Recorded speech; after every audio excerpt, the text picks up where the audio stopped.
Hello, my dear students, and welcome back once again to my YouTube channel. I hope you all are doing fine.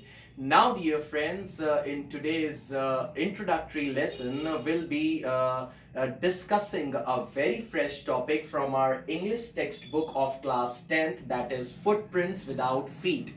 And last time we have covered a portion that is an extract from our English textbook that is First Flight, and the topic was From the Diary of Anne Frank. Is it right? But before I begin further in today's video lesson, I would like to make a humble request from all of you.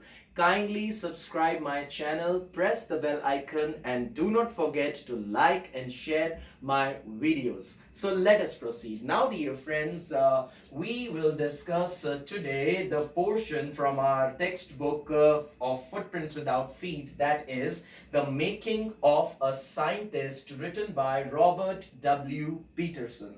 But before I go delve deeper into it, let me discuss certain things with you first of all. That is, first of all, the relevance of this title, that how this title is appropriate. Now, dear friends, it definitely raises a question that how we can make a scientist, isn't it? Now, let me define it. Why Peterson took such a title, The Making of a Scientist? Because in this real life account, we will be discussing about Richard H. Ebright, is it right? Who shook the world of science with his theory of how cells work. Before that, there was no one who ever introduced about this theory to the scientific world, that how basically the cells work. Are you listening? But in order to become a successful scientist, who was a person who played a vital role in order to give a shape to this to the into the life of this successful scientist, was his mother. That's right, Mrs. Ebright. Because when Richard was just a small boy, his father passed by. His father left them alone, but there his mother was everything to him. Is that right? And she was the one who literally looked after this boy nicely and helped him in order to give shapes to his dreams. Is that right? So let us begin further. So since we are discussing about the scientist, let us first of all understand the term scientist. So a scientist is someone who systematically gathers evidence and use researches to make hypothesis. What do you mean by hypothesis? Hypothesis basically means the outcome of your studies. Is it right? And test them to gain and share knowledge with others. So this is what all about scientist. So since we are discussing about scientists, let us discuss some very famous personalities in the field of science. Though I have jotted down just very few important names, but you can find out other such names by your own. So first is Albert Einstein. He also shook the world of science, the field of science, with his special theory of relativity. And you all know about the very famous formula, that is E is equals to mc square. Then you have J.J. Thomson about his theory of electron. Then you have Ernest Rutherford about nuclear physics. Then you have Isaac Newton about his three laws of motion, and then gravitational force about heavenly bodies. Are you listening? There are some more you can find out by your own. Okay, then let us discuss about the author Robert W. Peterson. Who was he? First of all, his date of birth. So his date, when the day when he was born, was not clear, not mentioned, not sure. So but we have the year in the very year when he was born. So that is 1925 in Warren, Pennsylvania, in US, United States. He passed by on 12th of February 2006 in Salisbury in Pennsylvania, United States.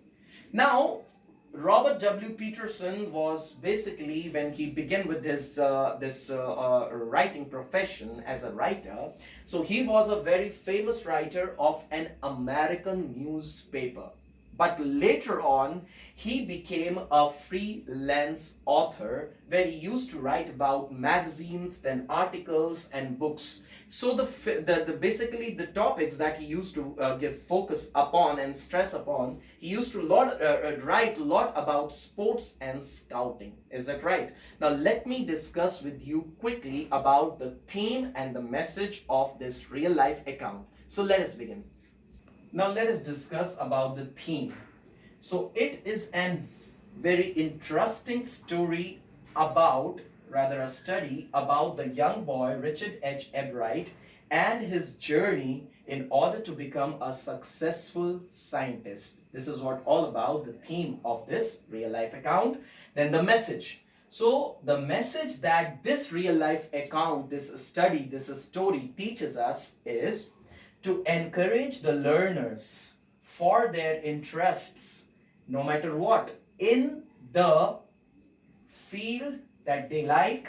Is it right? It could be any field, and their inclination towards the small discoveries. It hardly matters, dear friends, that whether the discovery that you make is a small or big. Is it right? But we must encourage others, especially the learners, about their small discoveries, about their interest that they have in a particular field. Are you listening?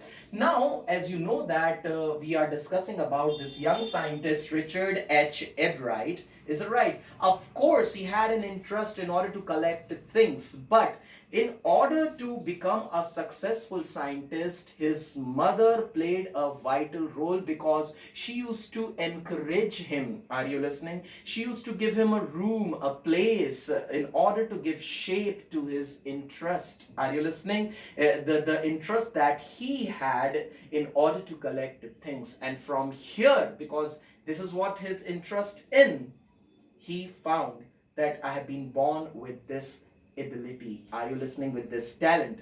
And then he slowly, gradually, when he started making his own world, he shook one day the world, the field of science, with his theory of how the cells work. Are you listening? But how it made possible? It made possible when his mother understood, realized his interest in the particular field. Okay, so here I am putting up a halt, and this is all for today's class.